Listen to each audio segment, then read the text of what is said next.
அப்புறம் எப்படி ஜியாரத் பண்ணணும் அப்படின்னு ஒரு முக்கியமான தகவலை எங்ககிட்ட சொல்லியிருக்காங்க. அது ஹஜ்ரத் மாவோட லாங்குவேஜில் என்ன சொன்னாங்கன்னா, இந்த காண்டா வாங்கி திக்க போகிறப்பெல்லாம் விருக்கு இந்த பக்கம் இந்த பக்கம் போகிறப்ப சாமலைக்கும்லாம் போகக்கூடாது. ஏனென்றால் அங்கே அடக்கமாகிட்டு பெரிய எஜமானோ சின்ன எஜமானோ அவங்க மனைவியாரோ இறந்து போயிடல, எந்த அவுளியாவும் இறந்து போயிடல, உடனாவது மறைந்து வாழ்ந்து கொண்டிருக்கிறார்கள். அவங்கள்ட்ட வேற ஒரு அவுளியாக பேசிகிட்டு இருக்கலாம், வேற ஒரு நபிமார்ட்ட யார்ட்டையாவது பேசிகிட்டு இருக்கலாம், ரசூலுல்லாஹ்ட்ட பேசிகிட்டு இருக்கலாம், எதுனாலும் இருக்கலாம். அதனால் நீங்கள் குறுக்க டக்குன்னு போகும்போதெல்லாம் அஸ்ஸலாமு அலைக்கும் சொல்லி போனீங்கன்னா வலைக்கும் அஸ்ஸலாம் அப்படின்னு அவங்க பதில் சொல்லணும் உங்களுக்கு. அது அவங்களுக்கு ஒரு பெரிய தொந்தரவாக இருக்கும். அதனால் ஜியாரத் பண்ணணுங்கிற நோக்கத்தோட ஒரு நாளை ஃபிக்ஸ் பண்ணி உதவு செஞ்சுட்டு ஒழுங்காக உதவு எடுத்துட்டு மரியாதையாக போய் தூரமாக நின்று அவங்கள்ட்ட மனசில் உள்ள குறைவை மனசார சொல்லி, வாயை திறந்ததில்ல மனசார சொல்லி அவங்கள்ட்ட பேசிட்டு மனசார பேசிட்டு மரியாதை செஞ்சுட்டு அப்படியே வந்துடுங்க. ஏனென்றால் நாங்கள் தெருகால காமாட்டு ஆத்தல்னு ஒன்று இருக்குது, காமாட்டு தெருவுன்னு ஒன்று இருக்குது. அந்த அவங்க கால்மாட்டு பக்கம் இருக்க தெரு கால்மாட்டு தெரு.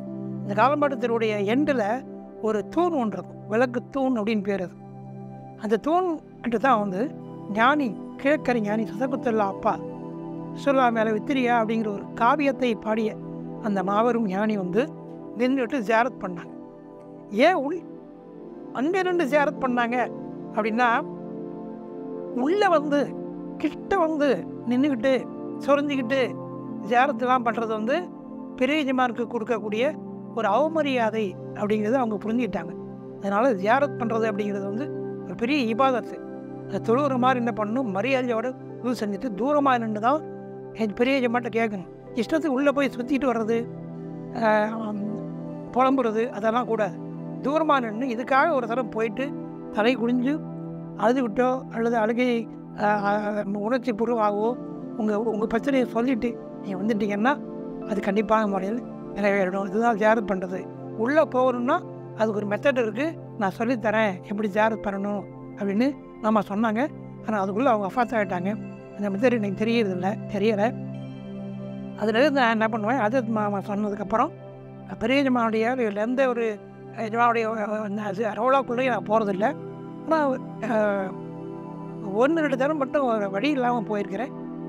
மேக்ஸிமம் நான் அதை அவாய்ட் பண்ணிட்டு தான் வரேன். ரொம்ப உணர்ச்சி அதிகப்பட்டு எனக்கு ரொம்ப என்னால் தாங்க முடியாத வேதனைகள் வரும்போது உள்ளே போய் நான் அழுதுட்டு அவங்ககிட்ட வாயால் சொல்லாமல் அழுதுட்டு சொல்லிட்டு வந்துட்டு கொஞ்ச நாள்லேயே அந்த பிரச்சனைகள்லாம் கம்ப்ளீட்டாக தீர்ந்துருக்கு எனக்கு. அதனால் ஒரு 50 காலத்துக்கு முன்னே வாழ்ந்துருந்தாங்க, அவங்க இறந்து போயிட்டாங்க, செத்து போயிட்டாங்கன்னு சொல்கிற முட்டாள்களுடைய பேச்செல்லாம் கேட்டுக்கிட்டு யாருமே இருந்துடாதீங்க. அவங்க வாழ்ந்துட்டு தான் இருக்காங்க, உடனே மறைஞ்சு வாழ்ந்துட்டுருக்காங்க. அவங்க இப்போவும் கொடுத்துட்டு தான் இருக்காங்க. எனக்கு நிறைய கொடுத்துட்டே இருக்காங்க. நானே ஒரு சாதாரண நாள், எனக்கே அந்த எக்ஸாம்பிள் தெரியும் போது ஒளியில்லாமல் இருக்கக்கூடியவங்களுக்குலாம் தெரியாதா? அதனால் நம்முடைய நிறைய ஒளியில்லாக்கள் இறைநேசர்கள் மறைந்து நான் யாருன்னு காட்டிக்காமல் வாழ்ந்துட்டுருப்பாங்க. அப்படி ஆயிரக்கணக்கானவர்கள் அன்றாடம் ஜியாரத் செஞ்சுட்டு தான் இருக்கிறாங்க. அதனால் ஜியாரத்துங்கிறது தவிர்க்க முடியாத அவசியமான ஒரு விஷயம். ஆனால் ஜியாரத் பண்ணுற முறைப்படி நம்ம ஜியாரத் பண்ணணும் அப்படிங்கிறது தான் நம்ம இங்கே முக்கியமாக புரிஞ்சிக்க வேண்டிய ஒரு விஷயம்.